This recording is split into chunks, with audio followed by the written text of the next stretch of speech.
বিয়াবাৰৰ কথা কিবা চলিছে নেকি? এই এপাৰ্টমেণ্ট লঞ্চত এইটো কি প্ৰশ্ন কৰিলা বাৰু? নতুন বছৰ আহি আছে, কিবা নতুন পৰিকল্পনা? হয় হয়, নাই তেনেকুৱা কোনো পৰিকল্পনা বৰ্তমান নাই। আৰু মাহঁতৰ লগতে থাকোঁ, মাহঁতেই ভাবিব এইবিলাক কথা।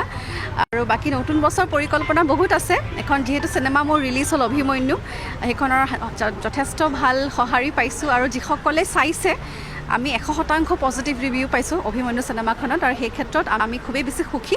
গতিকে অভিনয়ৰ ক্ষেত্ৰতো যথেষ্ট এতিয়া অফাৰ্ছ পাইছোঁ। অহা বছৰলৈ হয়তো চিনেমা হ'বও পাৰে, চাই লওঁ কি হয়। বাকী গীতৰ পৰিকল্পনা আছে, বিহু আহি পাইছেহি, বিহুৰ কেইটামান গানৰ প্লেনিং কৰি আছে, সেইখিনিয়ে। বিয়াবাৰৰ কথা কিবা চলিছে নেকি? এই এপাৰ্টমেণ্ট লঞ্চত এইটো কি প্ৰশ্ন কৰিলা বাৰু? নতুন বছৰ আহি আছে, কিবা নতুন পৰিকল্পনা? হয় হয়, নাই তেনেকুৱা কোনো পৰিকল্পনা বৰ্তমান নাই।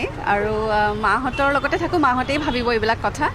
আৰু বাকী নতুন বছৰ পৰিকল্পনা বহুত আছে। এখন যিহেতু চিনেমা মোৰ ৰিলিজ হ'ল অভিমন্যু, সেইখনৰ যথেষ্ট ভাল সঁহাৰি পাইছোঁ। আৰু যিসকলে চাইছে, আমি 100% পজিটিভ ৰিভিউ পাইছোঁ অভিমন্যু চিনেমাখনত, আৰু সেই ক্ষেত্ৰত আমি খুবেই বেছি সুখী। গতিকে অভিনয়ৰ ক্ষেত্ৰতো যথেষ্ট এতিয়া অফাৰ্ছ পাইছোঁ। অহা বছৰলৈ হয়তো চিনেমা হ'বও পাৰে, চাই লওঁ কি হয়। বাকী গীতৰ পৰিকল্পনা আছে, বিহু আহি পাইছেহি, বিহুৰ কেইটামান গানৰ প্লেনিং কৰি আছে, সেইখিনিয়ে।